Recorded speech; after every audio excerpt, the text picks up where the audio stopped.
تو اللہ کے رسول نے ایک طرف دعائیں مانگی، دوسری طرف جو ہے کفار مکہ نے دعائیں مانگی۔ اگلا جب دن آیا تو جنگ کا اعلان ہوا، جنگ کا آغاز ہوا۔ آغاز میں کفار مکہ کی طرف سے، ابھی میں نے آپ کے سامنے ذکر کیا تھا کہ عتبہ نے ابو جہل کو کہا تھا کہ کل دیکھتے ہیں، پتہ چلے گا کس کے اندر جو ہے باپ کی محبت پیدا ہو گئی ہے، کس کے اندر باپ کی محبت پیدا ہوئی ہے، کل پتہ چلے گا۔ ابو جہل نے تانا دیا تھا تمہارے اندر جو ہے باپ کی محبت پیدا ہوگی، تمہارا بیٹا سامنے آ گیا ہے، اب تم جو ہے اپنے بیٹے کی محبت کے اندر آگے ہو، تم اس جنگ کو ٹالنا چاہتے ہو۔ تو عتبہ نے اس مقام پہ کہا تھا کہ کل دیکھتے ہیں کہ کس کے اندر باپ کی محبت پیدا ہوئی ہے۔ جب جنگ کا آغاز ہوا تھا، جنگ کے آغاز کے اندر سب سے پہلے کفار مکہ کی جو صف تھی، وہاں سے جو نکلا تھا وہ عتبہ، اس کا بھائی شیبہ اور تیسرا اس کا بیٹا ولید۔ یہ تینوں جو ہیں نکلے ہیں، 2 بھائی اور 1 بیٹا، یہ تینوں جنگ کے لیے آگے آئے ہیں میدان میں۔ اور دوسری طرف اللہ کے رسول نے اپنی جماعت میں سے 3 بندوں کو بھیجا ہے، ایک تھے حضرت عوف، دوسرے حضرت معاذ اور تیسرے حضرت عبداللہ بن رواحہ رضی اللہ عنہ اجمعین۔ 3 جو ہے مسلمانوں کی طرف سے صحابہ گئے اور 3 کفار مکہ کی طرف سے آئے، ایک عتبہ، شیبہ اور ولید۔ جب عتبہ نے دیکھا اور ان سے نام نسب پوچھا، تم کون ہو؟ ایک نے تم کون ہو؟ تم کون ہو؟ عبداللہ بن رواحہ، معاذ ہوں، عوف ہوں۔ عتبہ نے کہا کہ یا محمد، یہ تم کیا کر رہے ہو؟ ہمارے جو مقابلے والے ہیں ان کو بھیجو، ان کاشتکاروں کے ساتھ ہم کیا لڑیں گے؟ ہماری جنگ تمہارے ساتھ نہیں ہے، ہماری جنگ جو مہاجرین آئے ہیں ان کو ہمارے سامنے بھیجو، ہماری جنگ تو ان کے ساتھ ہے، ان کو بھیجو۔ تو پھر اللہ کے رسول نے ان تینوں کو پیچھے بلایا، ان تینوں صحاب کو۔ پھر اس کے بعد اللہ کے رسول نے حضرت حمزہ، جو اللہ کے رسول کے چچا تھے اور دودھ شریک بھائی تھے، حضرت حمزہ رضی اللہ تعالیٰ عنہ کو بھیجا، حضرت علی کو بھیجا، حضرت عبیدہ بن حارث بن عبد المطلب کو بھیجا۔ حضرت عبیدہ بن حارث یہ نبی صلی اللہ علیہ وسلم کے چچا کے بیٹے تھے، یہ بھی چچا کے بیٹے، مطلب 2 چچا زاد بھائیوں کو بھیجا اور ایک اپنے چچا کو بھیجا۔ جب ان کو بھیجا تو عتبہ نے دیکھا اور پوچھا کہ کون ہو، تو پھر کہا کہ ہاں اب ہمارے مقابلے کے لوگ آئے ہیں،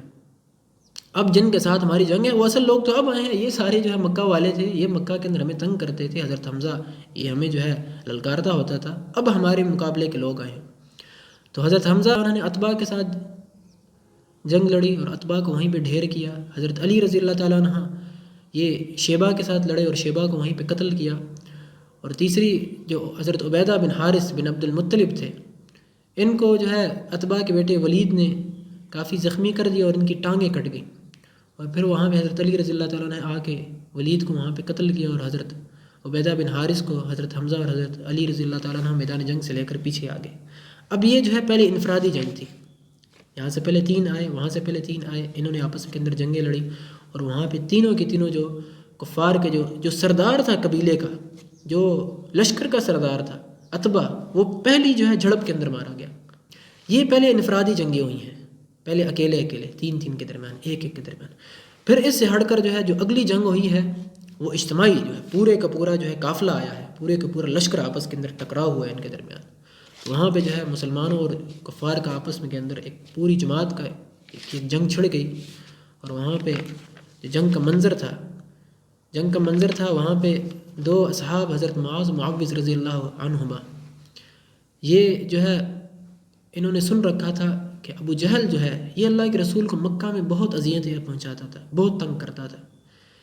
یہ ابو جہل کی طاق کے اندر تھے، اسے ڈھونڈ رہے تھے کون ہے ابو جہل، کون ہے ابو جہل، حتیٰ کہ عبد الرحمن بن عوف سے آ کے انہوں نے پوچھا کہ ابو جہل کون ہے؟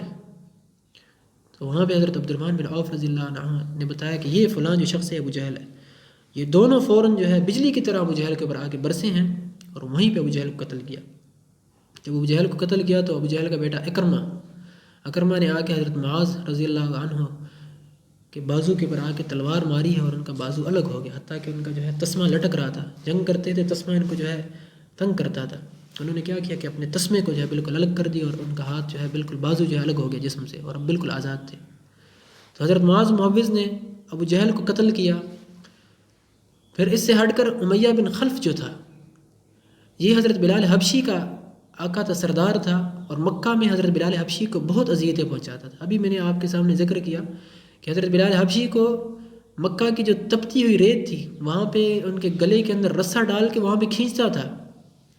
اور کہتا تھا کہ محمد اور ان کے اصحاب سے ہٹ جاؤ، اور محمد جو دین لے کر آئے سے ہٹ جاؤ، اور کہو کہ خدا ایک نہیں ہے، کہو کہ جو بیت اللہ کے اندر بت پڑے ہیں یہی خدا ہے، یہی جو ہے نفع و نقصان کے مالک ہیں۔ تو اس وقت حضرت بلال حبشی مکہ کے اندر کہتے تھے احد احد احد، اللہ ایک ہے، اللہ ایک ہے۔ تو امیہ بن خلف جب میدان کے اندر آیا تو حضرت بلال حبشی نے حضرت بلال حبشی نے جو ہے امیہ بن خلف کو دیکھ لیا تھا۔ امیہ بن خلف کو جب دیکھ لیا تو عبد الرحمن بن عوف رضی اللہ عنہ جب مکہ کے اندر رہتے تھے تو انہوں نے امیہ بن خلف سے ایک معاہدہ کیا تھا کہ جب تم مدینہ آؤ گے تو میں تمہیں جو ہے اپنا حلیف بناؤں گا، میں تمہیں پناہ دوں گا۔ تو اس میدان جنگ کے اندر اس وعدے کو پورا کرنے کا وقت آ گیا تھا، تو حضرت عبد الرحمن بن عوف جو ہے امیہ بن خلف کو بچانا چاہتے تھے، امیہ بن خلف کو بچانا چاہتے تھے، اور وہ جو ہے ان کو لے کر چلے، وہ جو ہے عبد الرحمن بن عوف جو ہے امیہ بن خلف کو ایک پہاڑی کے اوپر لے کر چلے گئے، اور وہاں پہ جو ہے جو اصحاب رسول تھے وہ بھی ان کے پیچھے پیچھے چلے گئے، اور وہاں پہ حضرت بلال حبشی بھی ان کے پیچھے پیچھے چلے گئے۔ جب یہ سارے جو ہے صحاب وہاں پہ پیچھے چلے گئے ہیں تو حضرت عبد الرحمن بن عوف نے امیہ بن خلف سے کہا کہ تم لیٹ جاؤ۔ جب وہ لیٹ گیا اور خود اس کے اوپر لیٹ گئے، کہا کہ میں اس کو بچاتا ہوں، کیونکہ ان کے درمیان جو ہے ایک معاہدہ ہوا ہے کہ جب تم مدینہ کے اندر آؤ گے تو میں تمہیں ایک پناہ دوں گا۔ تو حضرت عبد الرحمن بن عوف جو ہے امیہ بن خلف کے اوپر لیٹ گئے اور کہا کہ اصحاب رسول کو یہ ہے کہ اس کو قتل مت کرو، لیکن حضرت بلال حبشی نے وہاں پہ چیخیں لگائیں کیونکہ مکہ کے اندر ان کے اوپر ظلم و ستم کرتا تھا، اور وہاں پہ حضرت بلال حبشی نے چیخیں لگانا شروع کر دی۔ جب ان کی چیخوں کو اصحاب رسول نے دیکھا تو کسی سے برداشت نہ ہوا، وہاں سے عبد الرحمن بن عوف کو ہٹایا اور وہیں پہ جو ہے امیہ بن خلف کو بالکل جو ہے اس کے جسم کے حصے الگ کر دیے۔ تو یہ جنگ کے کچھ مناظر تھے۔ پھر اس سے ہٹ کر جب جنگ جو ہے اختتام کی طرف پہنچی ہے تو ابو جہل جو تھا، ابو جہل کو حضرت معاذ معوذ نے قتل کیا تھا، لیکن اس کے اندر کچھ سانس باقی تھا، تو عبداللہ بن مسعود رضی اللہ عنہ نے ابو جہل کی گردن کاٹی، اور یہ جنگ ایسی تھی کہ بہت جلد ہی اس جنگ کے اندر کفار مکہ کے جو سردار تھے وہ قتل ہو گئے۔ سب سے پہلی جھڑپ کے اندر عتبہ جو لشکر کا سردار تھا وہ قتل ہو گیا، شیبہ جو ایک سردار تھا وہ قتل ہو گیا، عتبہ کا بیٹا ولید قتل ہو گیا، عامر بن عبداللہ الخزرمی جس کے بھائی کو قتل کیا گیا تھا وہ قتل ہو گیا، امیہ بن خلف قتل ہو گیا، ابو جہل قتل ہو گیا، اور بڑے بڑے جتنے بھی سردار تھے نا وہ سارے کے سارے اس جنگ کے اندر بہت جلد قتل ہو گئے تھے۔ جب قتل ہوئے ہیں، جب کسی بھی قافلے کا کسی بھی لشکر کا سردار جو ہیڈ ہوتا ہے، اس کو لیڈ جو کرتا ہے، اگر وہ مارا جائے تو ایک لشکر کے اندر ایک بدنظمی سی اور ان کے جو حوصلے ہیں پست ہو جاتے ہیں۔ جب کفار مکہ کے اتنے بڑے بڑے سردار وہاں پہ مارے گئے تو کفار مکہ کے حوصلے بالکل پست ہو گئے تھے، اور بہت جلد مسلمانوں نے ان کے اوپر قبضہ کر لیا تھا، بہت جلد مسلمان جو ہے ان پر قابض آ گئے تھے، غالب آ گئے تھے، ان پہ تسلط انہوں نے اپنا قائم کر لیا تھا۔ اور اس جنگ کے اندر کفار مکہ کے 70 جو ہیں جو ان کے لشکر والے تھے 70 کفار مارے گئے، اور اس کے اندر بڑے بڑے سردار مارے گئے، ابو جہل، امیہ بن خلف، عتبہ، شیبہ، ولید، یہ سارے بڑے بڑے سردار تھے، سارے کے سارے اس کے اندر مارے گئے۔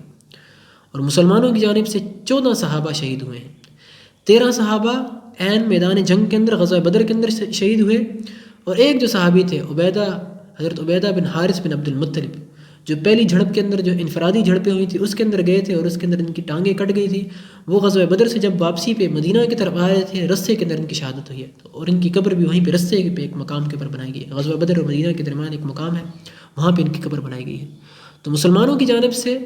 14 اصحاب رسول شہید ہوئے ہیں، اور کفار کی جانب سے 70 کفار مارے گئے، اور 70 کفار جو ہیں ان کے قیدی بنا لیے گئے، اور ان کے قیدیوں کے اندر نبی صلی اللہ علیہ وسلم کے چچا حضرت عباس جو بعد میں جو ہے صحابی ہو گئے تھے، عباس بن عبد المطلب جو ہیں قیدی ہو گئے۔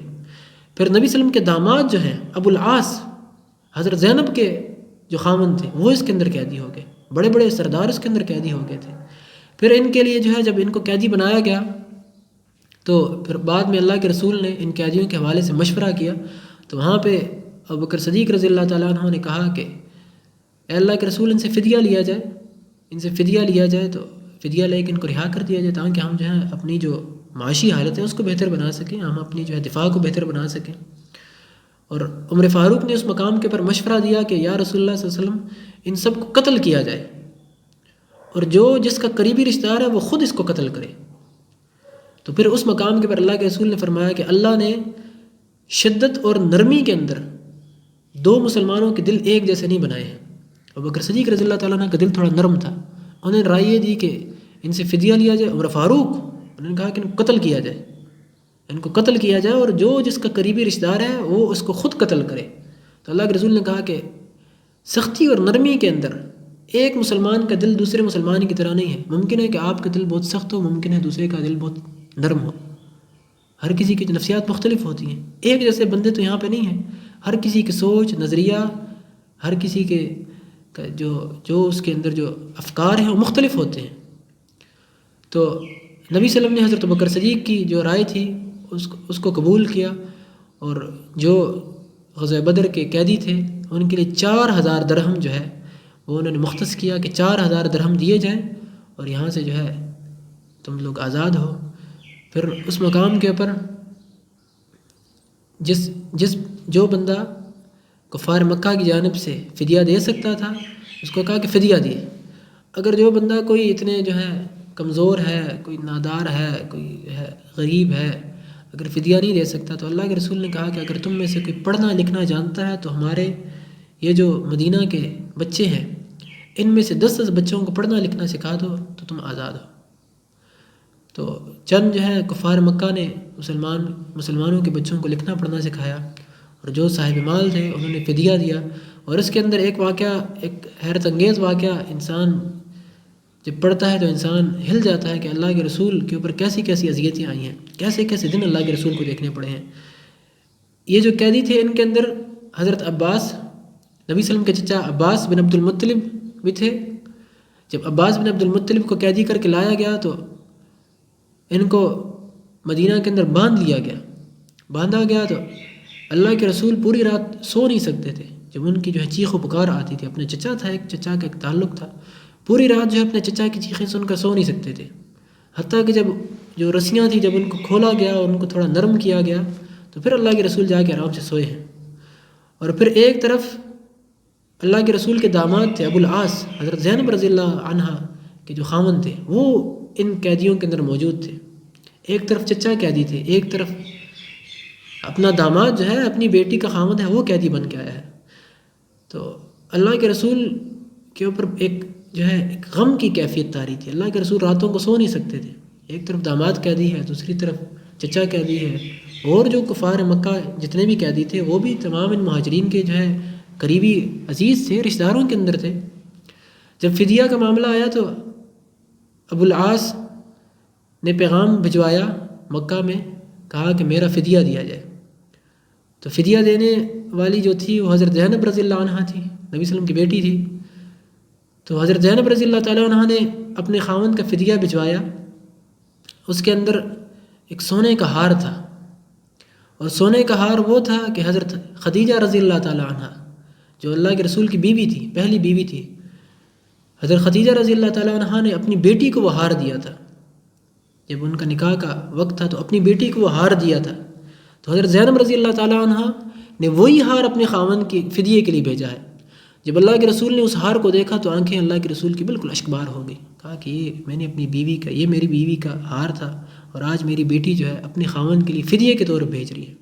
تو اللہ کے رسول نے صاحب کو جمع کر کے کہا کہ تم اگر چاہتے ہو کہ میں اپنی بیٹی کو اس کی ماں کا تحفہ واپس بھیجوا دوں، تو تمام صحابہ نے کہا کہ یا رسول اللہ جیسے آپ کو اچھا لگے. تو اللہ کے رسول نے وہ ہار جو ہے دوبارہ اپنی بیٹی کی طرف بھجوایا اور جو ہے ابو العاص کو رہا کر دیا.